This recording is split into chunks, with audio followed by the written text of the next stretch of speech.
Salut très chers frères et sœurs. Salut à tous les amis de la Côte d'Ivoire.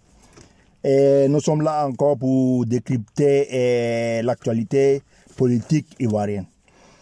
Vous voyez, comme j'ai dit dans de nombreuses vidéos, on serait là en train de décortiquer le programme, en tout cas, expliquer comment développer le pays, expliquer comment apporter le bien-être aux Ivoiriens. Mais voilà que nous sommes encore là dans des petits calculs mesquins des individus vraiment égoïstes et méchants. Et l'actualité, c'est, vous voyez bien, je crois que on a eu la chance d'avoir ces responsables-là ou ces individus-là à la tête du pays. Je vais commencer d'abord par Laurent Gbagbo. Laurent Gbagbo qui est l'éternel roublard. Laurent Gbagbo, durant toute sa carrière, n'a passé que tromper, n'a passé son temps que jouer avec les intérêts des uns et des autres pour arriver à sa fin. On se rappelle très bien quand Laurent Gbagbo disait 1000 morts à gauche, 1000 morts à droite, lui il avance. C'est-à-dire que lui là, il faut qu'il soit au pouvoir. Et cela n'a pas commencé aujourd'hui. Laurent Gbagbo, depuis son exil en France, et au temps du Faubourg, on se rappelle en 82 que Laurent Gbagbo est allé en France sous une nationalité de la sous-région. Là, le débat était déjà fait, mais je ne vais pas parler de cela. Laurent Gbagbo, même étant en France, a commencé à jouer, à rentrer sur certaines personnalités tard la nuit.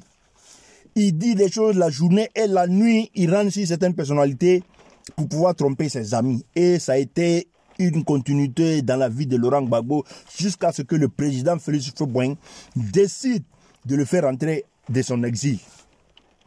Houphouët-Boigny le fait rentrer. Laurent Gbagbo avait des amis. Laurent Gbagbo avait des compagnons de lutte. Et on se rappelle les élections de 90. Laurent Gbagbo est allé face au président Félix Houphouët-Boigny. Quand ils avaient décidé la journée de ne pas participer aux élections, Laurent Gbagbo, dans la nuit, serpentait les murs pour aller voir Félix Houphouët-Boigny pour prendre de l'argent. Laurent Gbagbo serpentait les murs pour voir des personnalités proches de Félix Houphouët-Boigny pour prendre de l'argent, en tout cas pour tromper ses camarades de lutte. Et ça a été la lutte continue, la lutte éternelle de Laurent Gbagbo, l'éternel roublard. Vraiment, il faut l'appeler comme ça. On se rappelle aussi du financement du FPI. Vous savez très bien que Blaise Compaoré a financé le FPI durant son opposition. Et le contrat était que quand le FPI accéderait au pouvoir, le FPI ferait le jeu de Blaise Compaoré. Laurent Gbagbo, une fois au pouvoir, encore joue de la roublasie. Vraiment, vous vous souviendrez très bien de la fameuse phrase de Guy Robert qui disait que Laurent Gbagbo était boulanger. Et c'est un boulanger, c'est trop rire parce que le boulanger, au moins, il fournit du pain pour l'alimentation. Mais Laurent Gbagbo est un roublard depuis toujours. Sa fameuse sortie juste avant les élections de octobre 2020 là. Laurent Gbagbo était dans la logique de Soro Guillaume. Laurent Gbagbo était dans une logique de manipulation, en fait, dans une phase d'ambiguïté. Et il fait le jeu de l'opposition qui avait décidé de boycotter ces élections. Et il faisait le jeu aussi du pouvoir en place, c'est-à-dire avec M. Ouattara, en passant par Ahmed Bakayoko. Et nous savons tout cela. Laurent Gbagbo, vous avez vu aujourd'hui sur la toile, les soi-disant partisans de Simone Gbagbo contre les soi-disant partisans de Nadi Bamba, la deuxième épouse de Laurent Gbagbo. Beaucoup de choses ont été dites. Des vies privées de nos personnalités sont mises aujourd'hui sur la place publique parce que Laurent Gbagbo a décidé n'est jamais sorti de ce jeu trouble-là. Laurent Gbagbo n'a jamais décidé de prendre un camp. On ne peut pas jouer dans tous les camps. On ne peut pas jouer dans tous les camps. En tout cas, il faut que Laurent Gbagbo le sache. Mais non, ce monsieur-là, il est là. Vous voyez, aujourd'hui, cette lutte-là, c'est à l'image même de Laurent Gbagbo. Ça veut dire qu'on est là, on est ici, mais on est là. Aujourd'hui, beaucoup de choses ont été dites sur la place. En tout cas, moi, je ne vais pas rentrer dans la vie privée des uns et des autres. Mais vous savez très bien, en tout cas, il y a eu suffisamment d'informations entre les partisans de Simone Gbagbo et les partisans de Nari Bamba, les deux épouses de Laurent Gbagbo. Et Laurent Gbagbo est là, dans cette ambiguïté-là, et voilà, il ne sait pas dans quel camp il faut jouer. Nous avons vu aussi pour ces élections législatives là législatives du 6 mars. Laurent Gbagbo est sous la bannière de l'EDS, de EDS, c'est pas ça, c'est quel genre de parti. Laurent Gbagbo appelle ses militants ou ce soit des militants à aller aux élections. Simone Gbagbo, la compagnon de lutte de Laurent Gbagbo durant toute sa vie. Simone Gbagbo, l'épouse de Laurent Gbagbo, ne participe pas à ces élections. Boud même, ces responsables-là, c'est-à-dire les responsables de EDS, là. Allez-y comprendre quelque chose. Afin Guessan, qui a la branche légale du FPI, va aussi aux élections. Voyez ce parti-là. Et Afin Guessan a bien dit, si Laurent Gbagbo revient, il lui rendrait son soi-disant parti. Laurent Gbagbo est encore dans cette ambiguïté. Vous savez très bien qu'Afin Guessan a apporté la branche Gore qui utilisait le logo du FPI pour battre pour aller aux élections. Et ce monsieur-là, il est assis quelque part là-bas, il dit rien, il joue un peu ici et il joue un peu là. On ne va pas oublier ce débat médiatique fait sur le passeport de Laurent Gbagbo. Aujourd'hui, Laurent Gbagbo a son passeport. Laurent Gbagbo ne vient pas. Laurent Gbagbo ne vient pas simplement parce qu'il sait qu'il a semé le désordre dans son parti. Il sait qu'il a semé le désordre dans sa famille. Laurent Gbagbo a beaucoup de comptes à rendre. Le compte qui va rendre aux Ivoiriens, ça, on l'attend.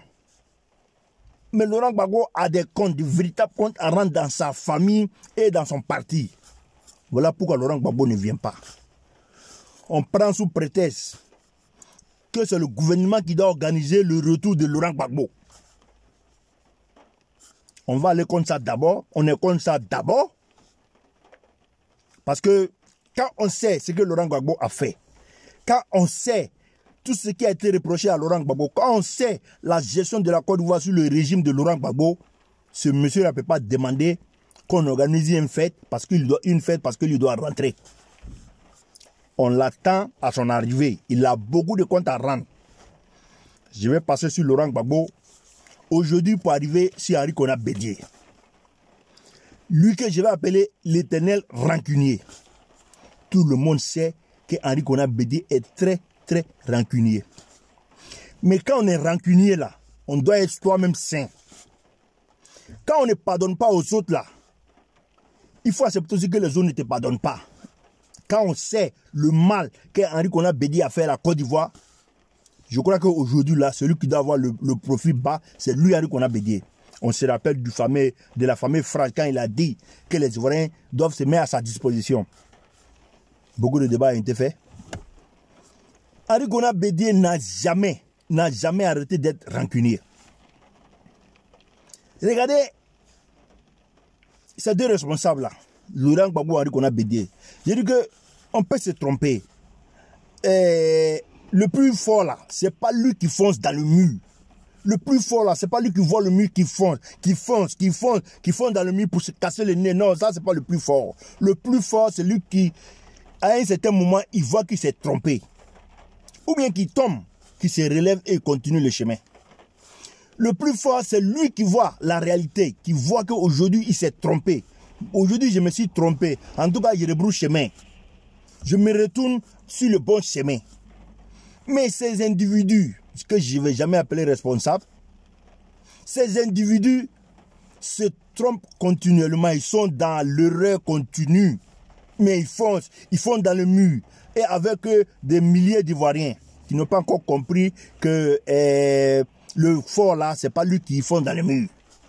Le fort, celui qui à un certain moment s'arrête, voit le chemin parcouru, le chemin qui reste à faire et il évalue. Comme l'a dit un de nos devanciers, c'est la politique, c'est la saine appréciation des réalités. Aujourd'hui, la réalité, c'est que c'est M. Ouattara qui est président de la République en Côte d'Ivoire. Aujourd'hui, la réalité, c'est que les Ivoiriens ont besoin de réconciliation. Aujourd'hui, la réalité, c'est que c'est Kouadio Kona Bertin dit Kakabe qui est le ministre de la réconciliation. Kakabe entreprend des démarches. Kakabe cherche à voir Henri Kona Bédié. Il le reçoit avec beaucoup de discours. Et Henri Kona Bédié, un homme très rancunier, un irresponsable, sort sur la place publique pour dire que par le biais du président sénégalais Macky Sall, il a accordé une brève audience à Kakabe, le ministre de la Réconciliation de la République de Côte d'Ivoire. Le président de la République envoie un ministre en mission. Henri Kona Bédié refuse de le recevoir. Mais, par l'intermédiaire du président sénégalais Macky Sall, et il lui accorde une brève audience. C'est pas tout, il faut dire sur la place publique. Quand on est responsable, on ne s'étale pas sur la place publique.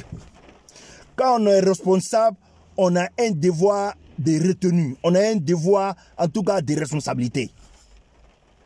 Henri Kona Bédié vient sur la place publique pour étaler, voilà, pour dire au monde entier que lui, il ne voulait pas participer à cette réconciliation nationale entre les filles et les fils de la Côte d'Ivoire.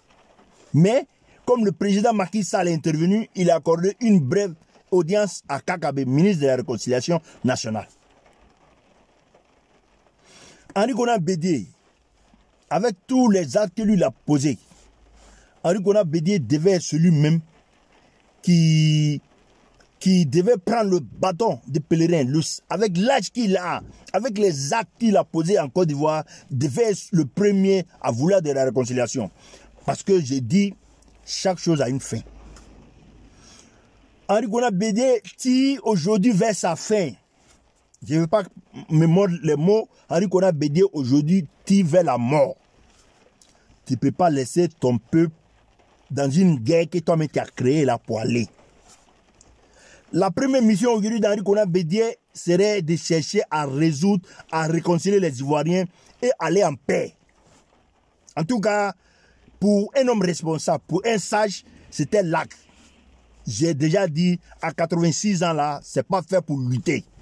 86 ans, c'est fait pour jouir de ces fruits qu'on a semés là dans sa jeunesse. Quand à 86 ans, on est encore en train de lutter, c'est que dans sa jeunesse, quelque chose n'a pas marché. En tout cas, il faut qu'Henri Kona Bédié le sache. Ce débat tribaliste là, ce débat est déjà dépassé. Ce débat je suis pas, c'est pas moi là, que tous ces gars là, c'est déjà dépassé. Les Ivoiriens sont aujourd'hui ensemble pour construire la nation. Ça devait être le combat en tout cas de tous les Ivoiriens. Je vais prendre une phrase dans le livre d'Henri Kona Bédié qu'il a écrit, Les chemins de ma vie. Henri Kona Bédié disait comme ça, que les nordistes sont des Ivoiriens venant d'ailleurs. Que les Bétés sont des danseurs. Donc le pouvoir d'État doit revenir aux Akans. Et Henri Kona Bédié est toujours dans cette logique-là. Parce qu'il ne se rend pas compte des réalités de la Côte d'Ivoire. Parce qu'aujourd'hui, là, il ne voit pas la composition de la société ivoirienne. Il ne s'est pas encore réveillé. Comme il ne s'est pas encore réveillé, des Ivoiriens, aujourd'hui, vous voyez que le PDCI est de plus en plus le PDCI d'Henri Kona Bédié. Parce que le PDCI de Félix Houphouët-Boigny était un parti rassembleur, un parti de travailleurs et un parti de gens disciplinés et hospitaliers. Aujourd'hui, le PDCI de Henri Kona Bédié ne vaut plus rien. Ce débat fini, je crois qu'aujourd'hui, au PDCI, si le PDCI veut exister, avec tous des échecs de Henri Konan Bédié là, je ne sais pas qu'est-ce qu'il fout encore à la tête du PDCI. Je ne sais pas qu'est-ce que ces cadres-là, vaillants, valables et intellectuels, intelligents, responsables, sont en train, je ne sais pas qu'est-ce qu'ils attendent pour chasser Henri Konan Bédié de ce poste-là, parce qu'il ne veut pas les laisser. Henri Konan Bédié a échoué sur sa politique, d'abord dans sa gouvernance. Dans l'opposition, Henri Konan Bédié, vous avez vu que Henri Konan Bédié a été chassé du pouvoir. Et ça a été la fête. Le seul coup d'État où il n'y a pas eu d'effusion de sang. Le seul coup d'État est salué par tous les Ivoiriens. Ça doit vous marquer. Henri Konan Bédié avait échoué. Et dans l'opposition, on a vu son combat. Bon, non, je ne vais pas venir sur ça parce que ça ne vaut pas la peine. Mais Henri Konan Bédié allait d'échec en échec. Mais qu'est-ce qu'il faut encore à la tête du PDCI quand on sait les cadres valables qui sont encore au PDCI? Ils doivent chasser Henri Konan Bédié pour d'abord le bien de leur parti. Ensuite, pour l'unité en Côte d'Ivoire, parce que ce monsieur-là il est trop rancunier, rempli de rancunes, il peut aboutir à rien. Il ne peut pas faire avancer un État, encore moins un parti. Maintenant, ouais, avant le Nord, c'était le bastion du PDCI. Aujourd'hui, là, le PDCI présente seulement un seul candidat au Nord, à Dabakala, qui est Jean-Louis Billon. Qu'est-ce que ces cas du PDCI attendent pour chasser Henri Konan Bédié? On a vu tout récemment les débats avec le FPI ou EDS. Je vais revenir sur cette dame-là, Odette Lorugnon, qui pense que la Côte d'Ivoire est un bien, comme il faut nous partager comme ça. Henri Konan Bédié, comme on dit, se base sur le vœu baoulé. Bon, on ne peut pas gérer la Côte d'Ivoire avec ça. Je sors de ce thème-là, en tout cas, ça m'envoie directement sur les propos de Marie-Odette Lorugnon. Une femme irresponsable qui est aujourd'hui. Vous avez suivi ces déclarations, je ne sais pas, à Tegoubé, parce que je crois qu'elle était députée à Tegoubé, mais là c'est fini, parce que les Ivoiriens ont compris que ceux-là, ils n'ont rien apporté à la nation. Odette Lorugnon dit que c'est Laurent Gbagbo qui l'a envoyé à Gaïwa. Parce que c'est le bastion de Gbagbo. Donc elle n'est qu'à aller là-bas pour gagner les élections. Sans présenter un seul projet de développement, un seul projet pour la population. Et ils sont dans une lutte, un combat entre le PDCI de Henri Konan Bédié, comme je viens de le dire. On dit Henri Konan Bédié ne veut pas qu'un gars de FPI se présente à Daoukro parce que c'est son fief. Donc, ils ne veulent pas voir Maurice Kakou Gikawe. Lui-même, il ne sait pas qui va le voter, mais Maurice Kakou Gikawe là. Vraiment, mes chers frères bêtés, ceux de Gaïwa, Maurice Kakou Gikawe, il n'a plus rien à présenter, il n'a plus rien à porter. C'est le suiveur d'Henri Konan Bédié. Ils ont tout volé. Maurice Kakou Gikawe. Henriette, comment on dit, Marie-Odette Lorugnon dit que Henri Konan Bédié a envoyé Maurice Kakou Gikawe à Gaïwa, qui est député de Gaïwa. Elle, parce que ils ne vont pas accepter parce que c'est le bastion de Laurent Gbagbo. Si c'est la seule qui avait rejeté leur candidature là, ils allaient crier sur tout le toit.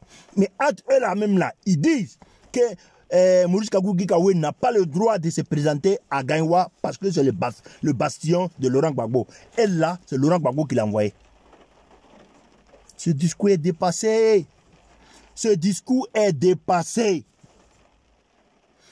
À Gaïwa, il y a des jeunes et des femmes et des hommes qui attendent des projets de développement. À Daougro, il y a des personnes qui attendent des projets de développement. Ce n'est pas fait d'ethnie, ce n'est pas fait de bastions. vous apportez quoi à cette population-là? C'est ce que cette population attend. Vous voulez apporter quoi? C'est Laurent Gbagbo qui est dans la mission. Laurent Gbagbo même, il a fait quoi à Gaïwa? Toi-même, là, tu as fait quoi à Gaïwa? Même à Tegoubé, même où tu dis que tu es député, là, tu as fait quoi? Sans oublier que Simone Gbagbo a refusé d'aller se présenter à Abobo. Elle ne peut pas gagner encore, c'est fini. Vous avez vu le travail qu'Ahmed Bakayoko a fait là-bas? Vous avez vu le travail qu'Ahmed Bakayoko a fait à Abobo? Simone Gbagbo va dire quoi? Elle va dire quoi? Marie-Odette Lorugnon là va dire quoi à Gaïwa? Vous êtes mes frères. Non, vous êtes mes frères bêtés. Non, c'est Laurent Gbagbo, votre frère qui m'a envoyé. Pourquoi? Quand on sait que Laurent Gbagbo même là n'a rien foutu à Gaïwa. Donc, pour dire aux Ivoiriens que cette opposition-là, Henri Gona Bédié,